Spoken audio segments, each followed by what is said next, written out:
Good morning, New York. Last night, we made history. I'm so proud to be standing here today as the mayor-elect of the greatest city in the world. Over 2 million New Yorkers cast their ballots. Whether they were the more than million who supported this campaign or the others who supported someone else, or whether they felt too disappointed by the political process to participate at all, I will work every day to honor the trust that I now hold. The poetry of campaigning may have come to a close last night at 9, but the beautiful prose of governing has only just begun. The hard work of improving New Yorkers' lives starts now. That process begins with transition. In the coming months, I and my team will build a city hall capable of delivering on the promises of this campaign. We will form an administration that is in equal parts capable and compassionate, driven by integrity, and willing to work just as hard as the millions of New Yorkers who call this city home. And central to that effort is a transition team that is defined by the excellence New Yorkers will soon come to expect from government. Our team will be directed by Ilana Leopold, whose roots in this city extend back to her grandmother running the trams on Roosevelt Island. She has extensive experience in city government and has been a key part of our campaign to become the next mayor of this city. And it will be led by our formidable co-chairs, former Federal Trade Commissioner Chair Lena Khan, former First Deputy Mayor Maria Torres Springer, United Way President and CEO Grace Bonilla, and former Deputy Mayor for Health and Human Services Melanie Hartzog. Over the coming days, we'll start announcing the leaders who will implement our agenda. People like deputy mayors, who oversee entire areas of government, and the commissioners, who carry out the critical work of city agencies. Some of these people will have familiar names, others will not. What will unite them will be a commitment to solving old problems with new solutions. We will cast a wide net. We will speak to the organizers on the front lines of the fight to improve our city, government veterans with proven track records, policy experts from around the country and the world, and working people who know better than anyone what their neighborhoods need. Throughout this campaign, I have worked hard to be accessible and transparent with New Yorkers. That same spirit will animate this transition and the city hall we build, because New Yorkers deserve a government that they can trust. And on January 1st, when our city celebrates the inauguration of a new administration, let us also celebrate a new era for our city, one that we all feel invested in and whose success we all work to achieve. Now, it is my pleasure to invite Ilana Leopold to deliver a few words. Thank you. Thank you. Good morning. My name is Ilana Leopold, and I'm very honored to serve as the Executive Director of Mayor-elect Mamdani's leadership team. I want to thank Zohran for his faith in me, both on the campaign trail and in this next exciting chapter of this movement. As a third-generation New Yorker raised in Mitchell-Lama housing and educated at CUNY, I bring to this work a deep appreciation for the city's promise and a commitment to expanding it for others. I love this city deeply, and I'm so grateful for the opportunity to help shape its future. I'm also expecting a child soon, and so I want the future that she inherits to be one of possibility and opportunity. And I want my new family, like so many others, to be able to rely on the universal child care that Zohran campaigned on. I know from firsthand experience that no one will fight harder for New Yorkers than Zohran. He has the vision and ambition necessary to drive down the cost of living so that families like mine can afford to live in the city we've built. I cannot wait to help our next mayor build a government for and by all New Yorkers. Thank you.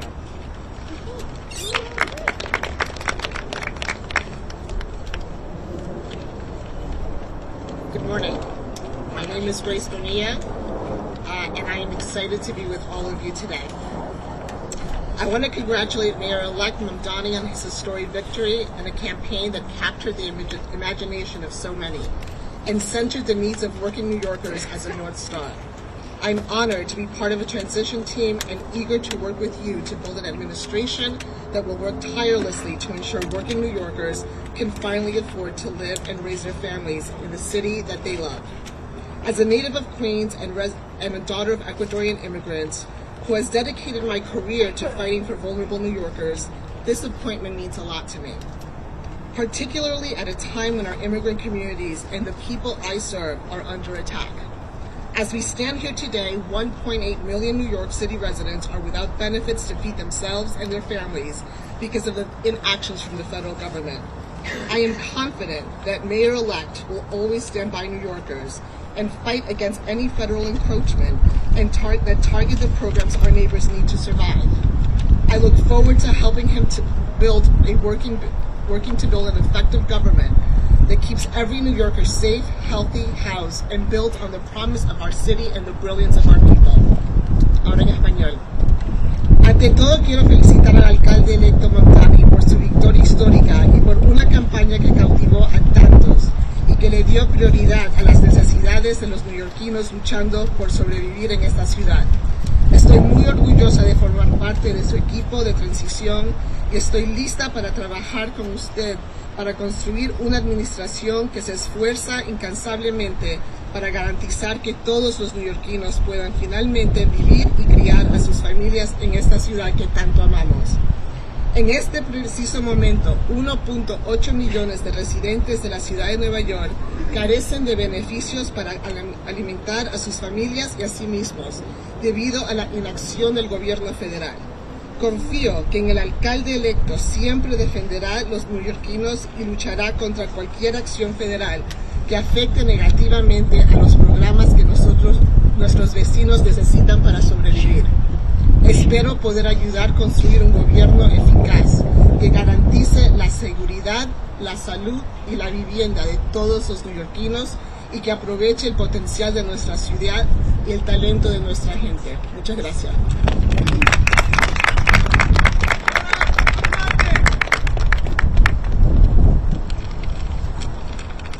Good morning. My name is Mel Hartzog. No one calls me Melanie except my mother when I'm in trouble. And I'm so excited to be with you all today. I first want to start off by congratulating our Mayor-elect Mamdani on an impressive and amazing campaign and victory last night. In my day job, I lead the New York Family, one of the city's largest and oldest social service organizations. I previously served across 2 administrations as the Deputy Mayor for Health and Human Services, Director of the Office of Management and Budget, Deputy Commissioner for the Administration for Children's Services, among other roles. There's one thing I've been reminded of in this work, time and time again. It all comes down to economics. Paying your rent, putting food on the table, taking care of your kids.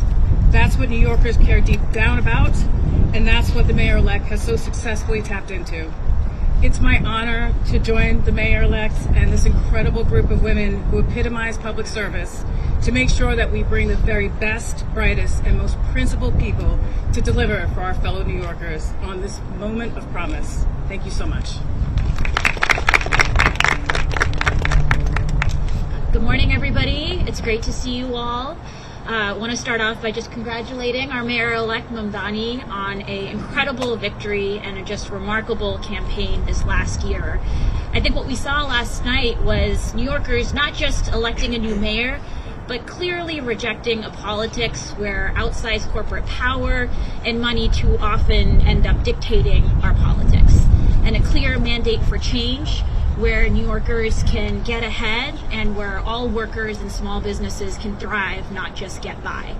I think what we saw through the campaign was an operation that showed extraordinary discipline, rigor, talent, and I know that Zohran has the vision and courage to make sure that we can actually deliver. It's such an honor to get to be part of his transition team, and I'm so excited to work with the co-chairs to make sure that we are building an administration that can hit the ground running on day one and deliver for all New Yorkers. Thank you so much. Good morning, everyone. My name is Maria Torres Springer, and first and foremost, I want to congratulate the Mayor-elect on his extraordinary victory last night. and on building a campaign for and by the people. I'm so thrilled to join his transition team of extraordinary women, by the way, and help ensure that his administration is ready to govern boldly and effectively on day one. As the daughter of immigrants who believed in the promise of this country, and as a proud New Yorker who loves and believes deeply in this city, I have so admired the way the mayor-elect ran a campaign that reminded us that home is both our greatest challenge and the greatest hope for our future. I remain deeply proud of the work that I did across 3 mayoral administrations to make our city more affordable and more just. This has been my life's work. And I'm eager to bring that experience, all of the lessons learned, what worked, what didn't, to help the mayor-elect achieve early, tangible wins for New Yorkers. Despite the headwinds we face as a city and as a country, the mayor-elect has truly rekindled something very powerful: our shared faith in New York's capacity to do big things and to dream boldly. Importantly, he and I share an undimmed belief in government's capacity to deliver for working people, an undimmed belief in public servants' capacity to not just meet, not even just exceed, but defy expectations. So thank you, Mayor-elect, for this opportunity. I look forward to helping you build an administration that gets to work joyfully and urgently to lower costs, build homes, expand childcare, and ensure that every New Yorker can build a life of dignity in this city that we all love. Thank you. Everyone, we'll take your questions, and the co-chairs are available to answer questions as well. We'll start with you, Marcia.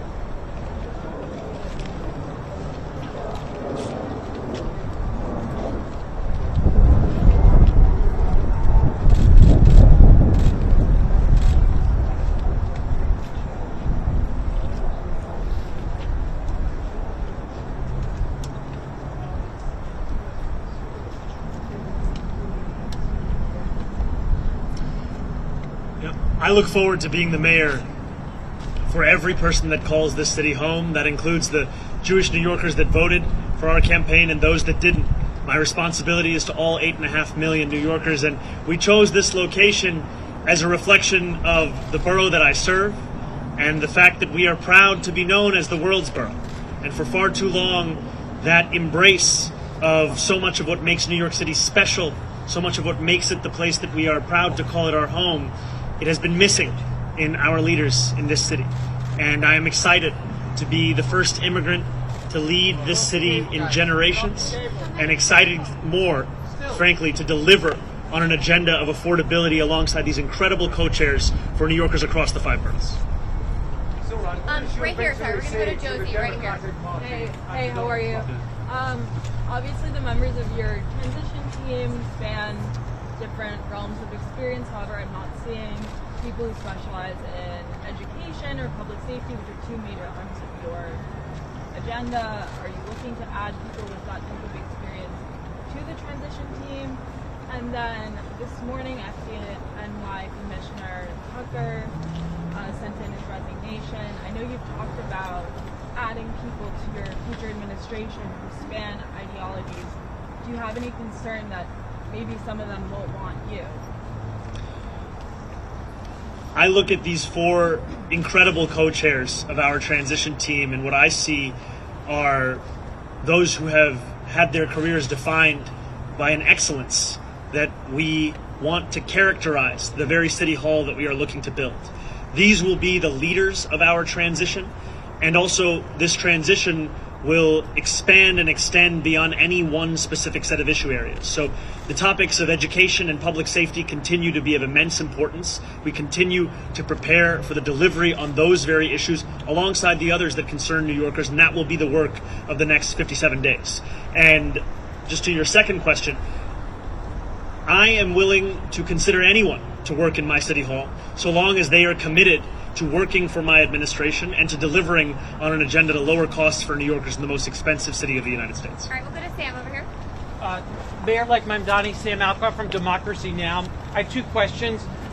One, what should New Yorkers know that you were asking from Mayor Adams during the transition for the next 2 months? And second, you are not going to be the mayor for the next for 2 months, but for months now, ICE agents have been abducting immigrants out of 46 Federal Plaza. What is your message to the ICE agents abducting immigrants? My message to ICE agents and to everyone across this city is that everyone will be held to the same standard of the law. If you violate the law, you must be held accountable. And there is sadly a sense that is growing across this country that certain people are allowed to violate that law, whether they be the president or whether they be the agents themselves. And what New Yorkers are looking for is an era of consistency, an era of clarity, an era of conviction. And that is what we will deliver to them.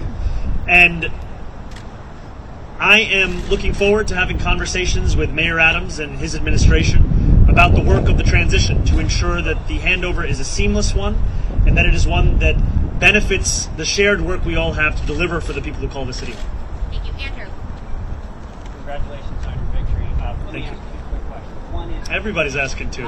how quickly do you think you can clarify for everyone that you not only intend to keep Jessica Tisch, but that she actually will stay as police commissioner? When will you be able to close the loop? And my second question is, before speaking last night, were you waiting for a concession phone call from Andrew Cuomo, and are you disappointed that you didn't get one? I've made my intention clear to retain Commissioner Tisch, and I look forward to having conversations with her on that very subject. Last night, I spent time with my wife, with close members of my team, as we watched the results come in. I spoke briefly with Curtis Sliwa, and then I headed to address the thousands of New Yorkers that were there, waiting to hear of what this new era of government will look like. And that is always my focus. Not on the candidates of this past election, but rather on the people that are so often left behind by our politics. I look forward to serving them. And Morgan. Hi, sir. How are you? Doing well. How are you, Morgan? So just a quick question. Mayor Eric Adams is announcing that he plans to offer former employees who were terminated for refusing the second COVID vaccine, offering them to have the opportunity to take their jobs back. Hoping you can react to that. I know that this happened, but also just more broadly, he's also talking about staffing the right guidelines. What do you think about some of the efforts to make these last final days to make job? The mayor is seemingly unsatisfied with a record of raising rents by more than 12% on more than 2 million New Yorkers, and has gone so far as to consider appointing someone to the Rent Guidelines Board who is known for being a star, I think, on a show called Selling New York. And in many ways, that's the description of what he wants to do over these next few months. I continue to believe in the importance of delivering relief for the 8.5 million people who love this city, who live in this city, but cannot afford to continue to be here. And last night I spoke of Wesley, an 1199 organizer that I met outside of Elmhurst Hospital less than a week ago. And as I asked him how long it took him to get to work, he told me 2 hours. I asked him, where were you coming from? He told me Pennsylvania. That, for many New Yorkers, is now the reality, where they have to live elsewhere because they can't afford to live in the place that they love.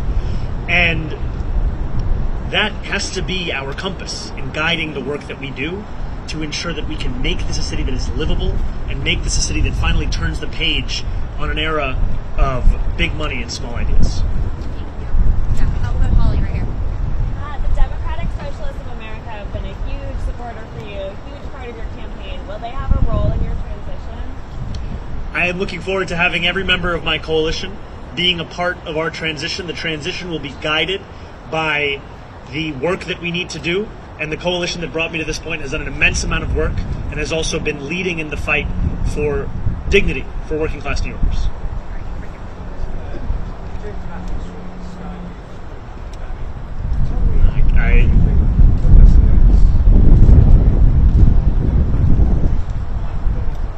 First, I just have to say I've spent many days in my youth watching the transfer window close, final hours on Sky News, so it's a pleasure to have you here.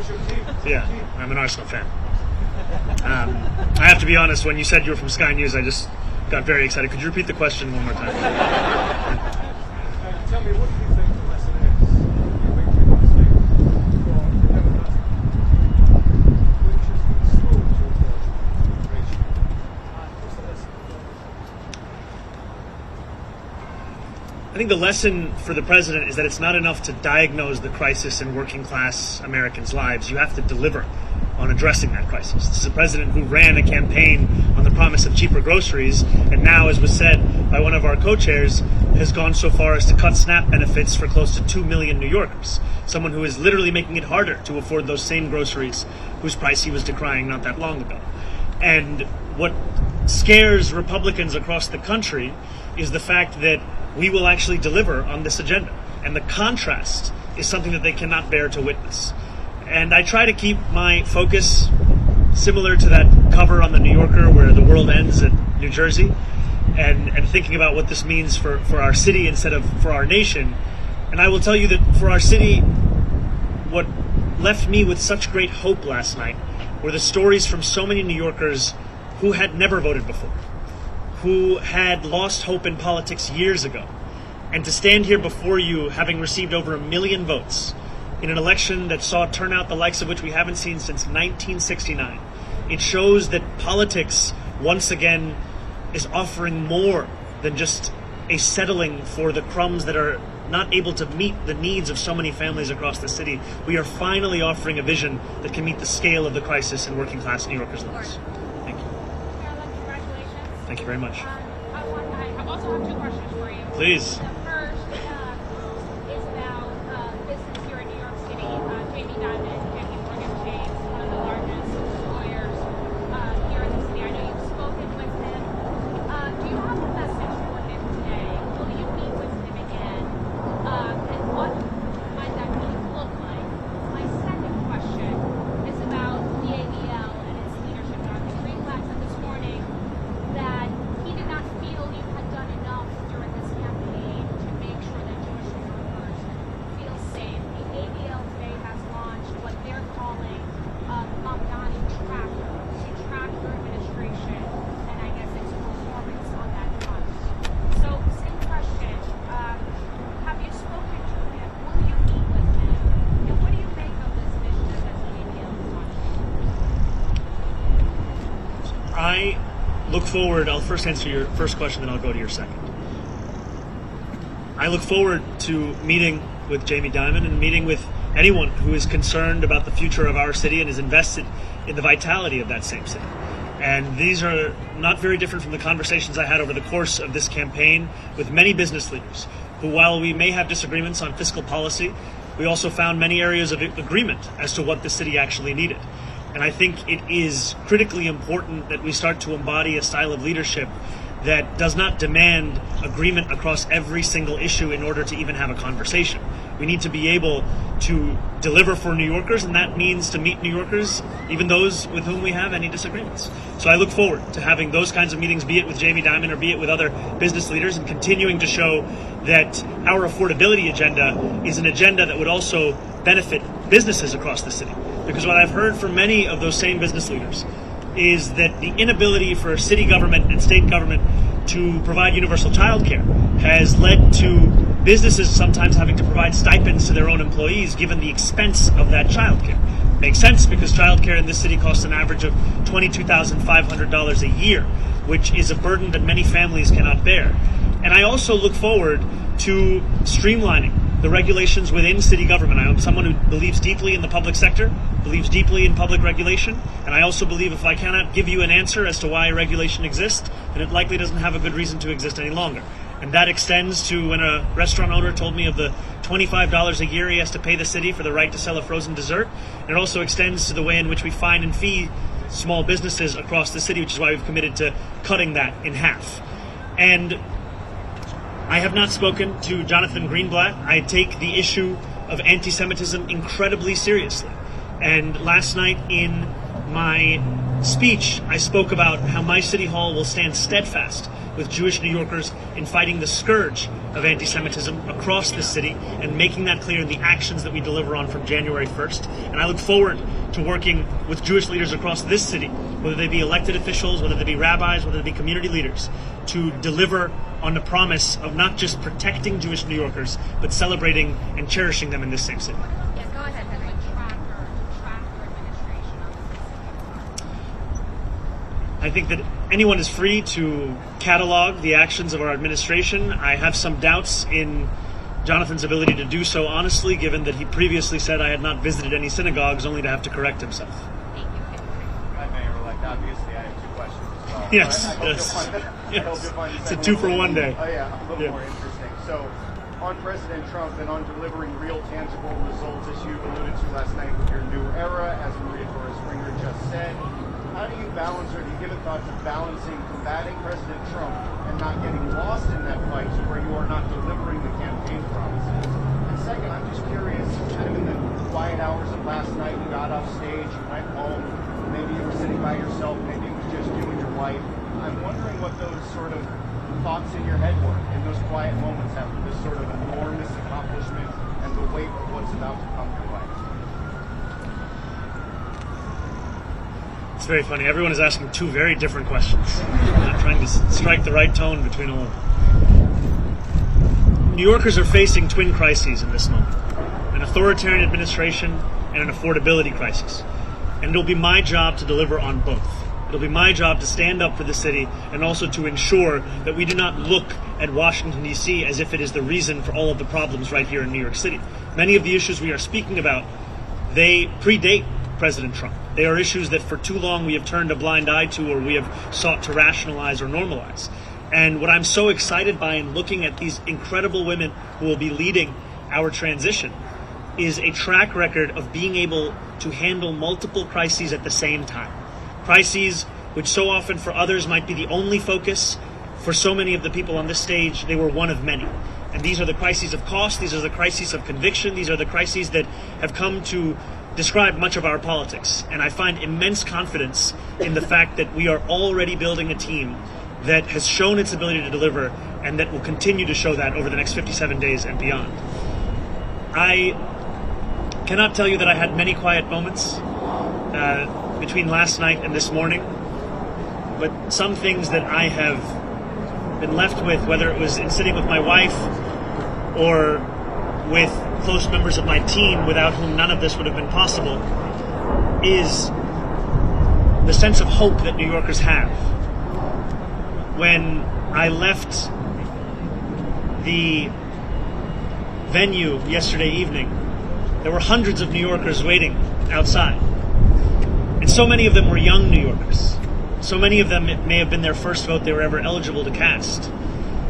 And in their eyes and in their shouts and in their screams, I heard the potential for what our politics could be.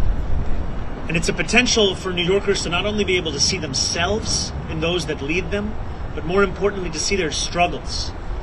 And just before this, I heard from an immigrant rights advocate who said that the moment that made her whole in the speech that I shared was when I spoke about this city as being one that was built by immigrants, that was powered by immigrants, and now that will be led by an immigrant. I think for too long, many New Yorkers have been told that there are only places in the shadows.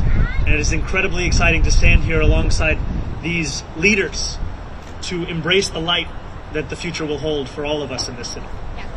For your division, congratulations. Thank you very much. Gracias.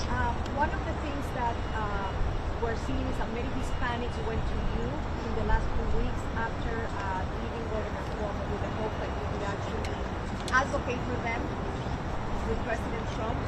Do you see that happening anytime soon? Do you actually believe, Tony, the fact that you want to do that? Will you dialogue with him as the White House reach out to you at all to congratulate you? And if not, are you even considering calling President Trump when things are going on? The White House hasn't reached out to congratulate me. I continue to be interested in having a conversation with President Trump on the ways in which we can work together to serve New Yorkers, whether that be delivering on his campaign promises around cost of living, or the many issues that New Yorkers have been sharing with me about the drastic impacts that the legislation that President Trump has ushered through Washington will mean for them and their lives. Too often we understand these impacts solely at an individual level, but if we just speak a little bit more about SNAP benefits, these are not just affecting the close to 2 million New Yorkers who are on SNAP, these also affect the grocery stores across our city. There were a number of mom and pop owned grocery stores that spoke to me about the fact that in the Bronx, SNAP revenues make up more than a quarter of all of their revenue. And this has the impact of decimating their ability to keep their doors open. And so I look forward to having those conversations and to making clear that if there is ever anything to be spoken about that could benefit the people of this city, I am ready and willing to speak to anyone about it. But if it is a conversation to come at the expense of those people, then I will fight that idea tooth and nail, because my job is to serve this city.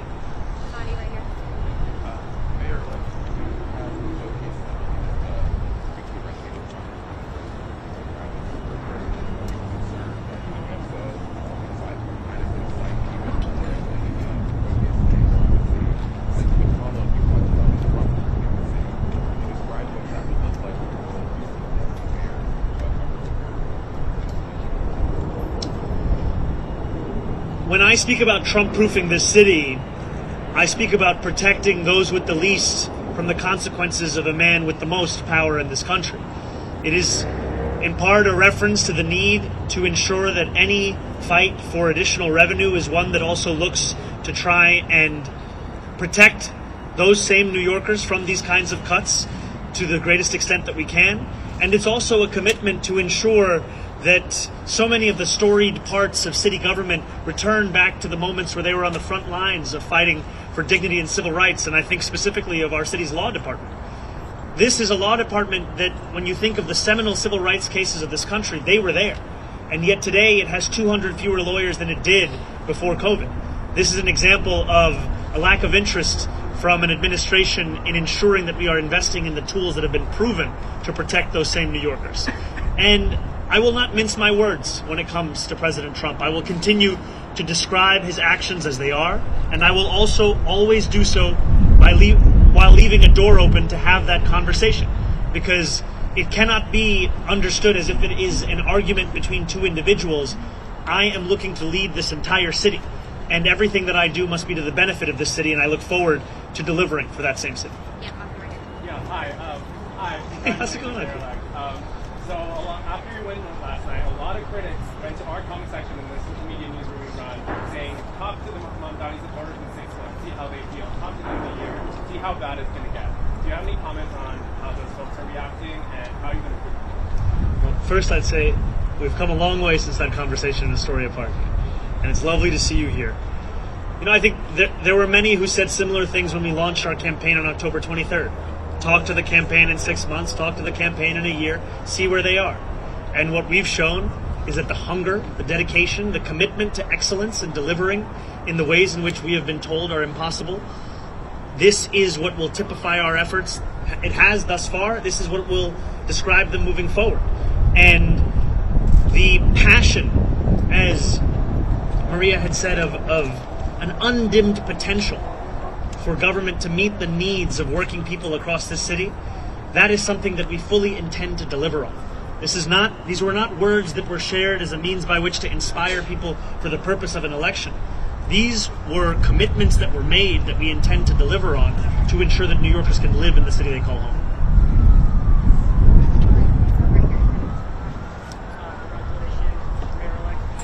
I'm sorry, could you come a little closer or speak a little louder? How do you respond to reports that hundreds of thousands of New Yorkers could leave this city now and secondly, I'm just curious, when you got the news and they called the race for you last night, how did you celebrate? What did you do? What was the worst thing you ate? How did you celebrate at home? I think the first thing I did was drink some water, and it took a moment for it to settle in. And when it did, oftentimes this job is described with the language of burden, responsibility, pressure. And those things are true. But what is lost is opportunity. And that is really what I felt in that moment when this race was called, the opportunity we have to deliver for people who have come to expect so little from the politics of their city. And that is an opportunity that is at the heart of what motivates me each and every day. And I look forward to fulfilling the trust that was put in me by the more than 1 million New Yorkers who voted for our campaign, and also by New Yorkers who've had concerns or skepticism. I don't begrudge them, because they were subject to tens of millions of dollars in attack ads that told them the thing that should keep them up at night was me, when in fact what I've heard from New Yorkers, that the thing that keeps them up at night is the cost of rent, of groceries, of childcare. And so I look forward to earning their trust as well, because my vision of success is not that those who are skeptical leave this city, it's that those who are skeptical stay here in this city, and that we build a city that has room for even more to join us. Because this is a city that has to grow, this is a city that has to thrive, and the way that we will do so is by bringing an excellence back into City Hall, where it becomes the expectation, not the exception. Congratulations. I'm so happy to report I have one question. Oh, incredible. You talked about the fact that you want to just meet expectations, you want to exceed them. Are you worried about things that might happen tonight? What's your first step along this team? My first day in City Hall will look like my last day. It will be focused on the cost of living crisis. It will be focused on delivering for the New Yorkers who have been priced out of this city. 1 in 4 New Yorkers currently living in poverty across the 5 boroughs. And what excites me so much about being on the stage alongside these incredible leaders is that this is not a job that can be done alone. This is not a job that can be done by one person with one vision. It is a job that must be done by a team that is united in purpose in fulfilling the agenda that we ran on, an agenda of affordability. And for too long, we have heard from politicians who have told us what they can't do, and in reality what they mean to say is what they won't do. And I'm excited to prove that making people's lives better is not simply an ideal, it is something that we can fulfill in the day-to-day work of our administration. First of all, congratulations. Thank you very much, Ethan. Governor Hochul has had kind of a good working relationship with Trump, even though she's been very rhetorically hot against him sometimes. Do you think there's anything you can learn from her style of dealing with him? Have you talked to her about that already? I think the governor has set a very good example for what it can look like to both keep a door open to speak with anyone about anything that could serve the interests of the people of this state, while also refusing to sacrifice those same people for the purpose of maintaining a relationship. And that is exactly the approach that I will take, is when President Trump wants to do something that will benefit this city, I will be there to say as much. But if he is looking to persecute or prosecute or punish the people of this city by virtue of who they are or where they live or where they came from, then I will fight him on that. I think too often we have had a style of leadership that seeks to put oneself before the people that you're looking to serve, and my City Hall will do the opposite. Mayor, congratulations. Also, just one question. Thank you. You're welcome. So, knowing that there is such a microscope on how you are going to live up to all of these promises, on who you're surrounding yourself with, the fact that this is your first day after the election, that this is what you want to do, this is the group that you wanted to announce, whether it's the fact that they're all women, whether it's different backgrounds, but a lot of them coming from a social services or a charity background or something like that. Was there a certain message specifically that you wanted to send with this group at the first official member of your team now? You know, this is a group that exemplifies the excellence I've long spoken about. It is an excellence that New Yorkers have seen across multiple mayoral administrations. It is an excellence that they have seen at the federal level, and it's an excellence that has been displayed amidst a conviction of what government can and should and must do for New Yorkers. And I'm excited by the prospect of them leading this transition to deliver for those same New Yorkers. And I also am clear with the more than 100,000 volunteers who brought me to this point, with the more than 1 million New Yorkers who voted for our campaign, that the work does not end with an election. In fact, it continues until we deliver this agenda. And that delivery will be something that we do over weeks and months and years. And it will be something that we will take immensely seriously, because it is a delivery that will fulfill the hope that so many have put in us.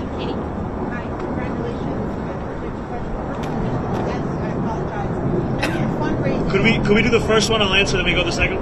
Perfect. So I know on the website, fundraising for people who aren't familiar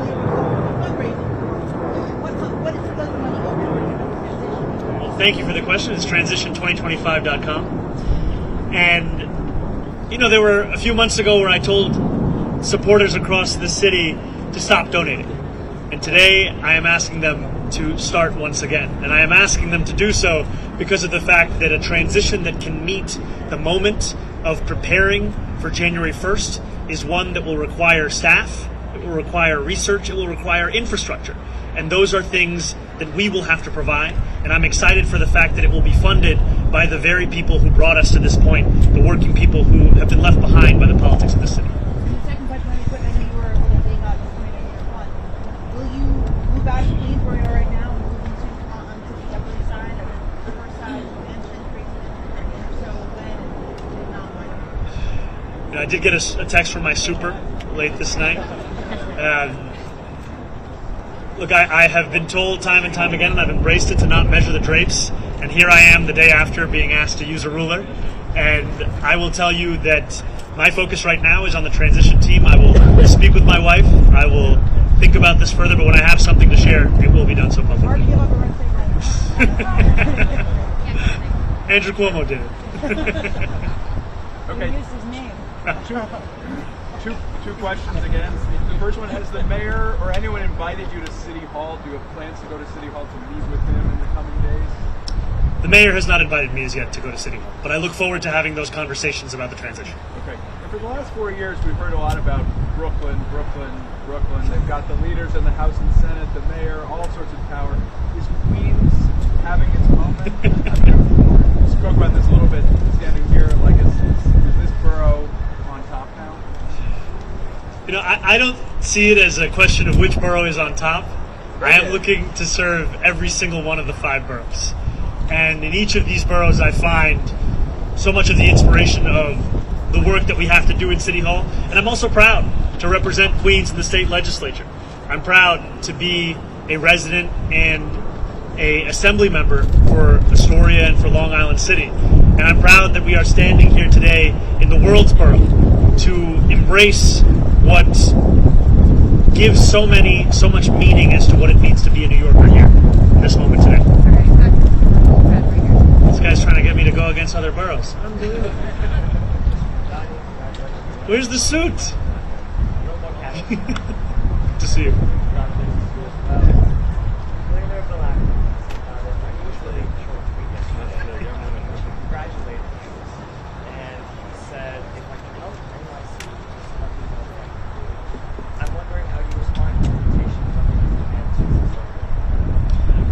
I appreciated Bill Ackman's tweet and the sentiment of it, and I will continue to have conversations with anyone who is committed to the welfare of this city, the vitality of this city, and those are the conversations I will have over the next 57 days and beyond.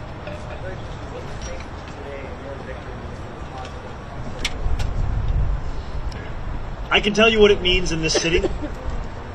It means that the idea of a politics built around the delivery of dignity to each and every person who calls the city home, that politics is alive and well.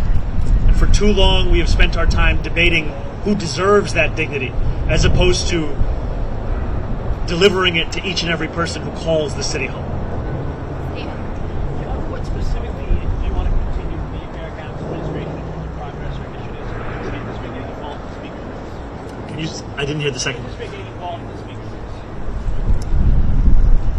Even amidst my many critiques that I have of the Adams administration, we have to have a sober analysis of the work that is done in any single administration. And I think that City of Yes is something that is a significant and good step forward. I think that trash containerization is another example of something that we should continue to pursue. And these are examples to me of some of the issues which have been long recognized by New Yorkers as ones that need to be contended with by government and ones that have simply been ignored. And I look forward to continuing on those issues and then correcting the course in many and other areas of city government. And I look forward to working with the council and with the next speaker on delivering on an agenda of affordability for each and every person that calls the city home. Thank you guys so much. Thank you all. Has Mayor Adams reached out yet to congratulate you? Not counted. We've got a lot of posts.